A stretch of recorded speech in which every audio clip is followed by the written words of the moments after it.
There's certainly an argument to be made that Mario, and more specifically Super Mario Bros., was responsible for saving the game industry after the crash.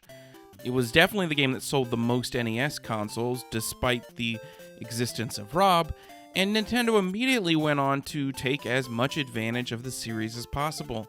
By the time Super Mario Land came out in 1989, along with the brand new Game Boy, North American audiences had played both Super Mario Bros. 1 and 2, but 3 wouldn't be released until early the following year, though it was already out in Japan. So in some ways, Super Mario Land was a welcome return to traditional Mario platforming for the North American audience. At least it seemed like it was at the start. You see, Super Mario Land makes quite a few major changes to the very core mechanics of Mario that were already established by Super Mario Bros., but weren't quite set in stone. These mechanics, as we well know now, would go on to continue to be used by the vast majority of 2D Mario games to this very day. Super Mario Wonder has a whole lot more in common with Super Mario Bros. Than it does with Super Mario Land. But that has also served to make Super Mario Land and its subsequent sequel some of the most unique 2D Mario games. The very first thing you'll probably notice is just the feeling of the jumps. There's a whole lot more floatiness here, which can be incredibly frustrating at first if you're used to how Mario games have almost entirely worked for the last 30 years. It made this game a whole lot more difficult for me than it was meant to be, as I kept managing to land myself in pits just through the misjudgment of jumps, something that basically never happens in other Mario games. While that may be the most fundamental and impactful of the changes, Super Mario Land makes many others as well. Koopas become bombs upon death, exploding after a few seconds. When you pick up a superstar, the music that plays is just Infernal Gallop, known by most people as the Can-Can dance. In fact, the music in general is very different from usual, and it all consists of very short loops that are devilishly catchy. Every creature design is at least a little different, from piranha plants to Goombas and even Mario himself. The scale is just a little bit off in general, with Goombas and coins being tiny with a kind of huge Mario. All of these relatively meaningful things come together with the mechanical differences to make a Mario game that, quite frankly, doesn't feel like a Mario game. It took me quite a while to get used to playing it, but once I did, I started to have a whole lot of fun. The differences ultimately make Super Mario Land feel unique in a world that has spawned so many 2D Mario games over the years. And outside those differences, the game also adds a whole bunch of things of its own design. From the very start in World 1, it quickly becomes clear that it's leaning into a very Egyptian theme, with enemies to that effect, like flying beetles and tiny sphinxes that breathe fire. At the end of 1-3, there's even a Sphinx boss that temporarily subs in for Bowser. In fact, none of the usual Mario suspects show up as bosses, and the target of Mario's rescue attempts is Princess Daisy, in her first ever appearance in the series. After the Egyptian theming of the first world, Super Mario Land gets a whole lot weirder. The second world is water-themed, which isn't too unusual for a Mario game, with the additions of jumping skeletal fish and merpeople for you to fight.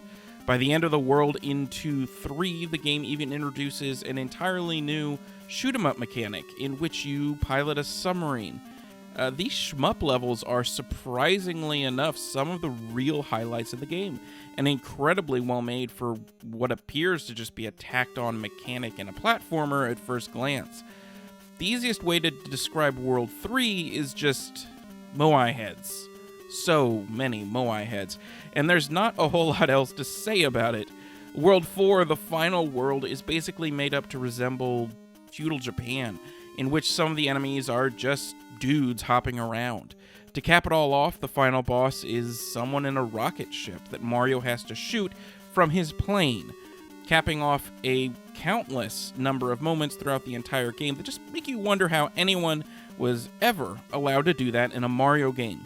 Of course, Nintendo was far more permissive with Mario back in these days, something that would come to an abrupt end with the release of the Super Mario Bros. Film in 1983, for obvious reasons. While I don't have much of a problem with the weirdness, what I do have a problem with is the game's length. If you know what you're doing, you'll be able to beat this game in about a half an hour. If you don't know what you're doing, you're looking at about an hour, maybe an hour and a half, if you're really having trouble. This is something that would have been unsurprising in handheld games at the time, if not entirely expected. It's something that is incredibly annoying and unexpected these days. Despite all that, what I continually find myself coming back to is just how excitingly different that this game is. Super Mario Land is not in any way afraid to make its own path, to create its own monsters, to try its own things outside what Nintendo would eventually standardize as the acceptable set of practices for making a Mario game, which, to be completely honest, eventually led to a stale homogeneity that has harmed later 2D Mario games more often than not. Mario is at its most fun when it's trying new things, and Super Mario Land is doing that seemingly at every turn. Sometimes it's clearly doing those things in order to save on some resource in order to make the game more performant on the Game Boy, but it's also often just trying weird new stuff. This is still in Mario's experimental phase. Keep in mind, we just got Super Mario Bros. 2 here in the States at the time, where yes, it was just a reskin of Doki Doki Panic, but it was so weird and different and still a lot of fun, and something we hadn't been able to experience when the original game had been put out in Japan. At this point in time, Nintendo was still interested in making sequels that were totally different from their predecessors, and I think they're the one company in the industry that could still return to that paradigm if they wanted. And I think, at least in some small capacity, they have with the release of Super Mario Wonder, a path I hope they continue down. Despite Super Mario Land's very short length, I think it's something worth returning to today. It has a ton of really cool and unique ideas, especially when it comes to its monsters and its shoot-'em-up levels.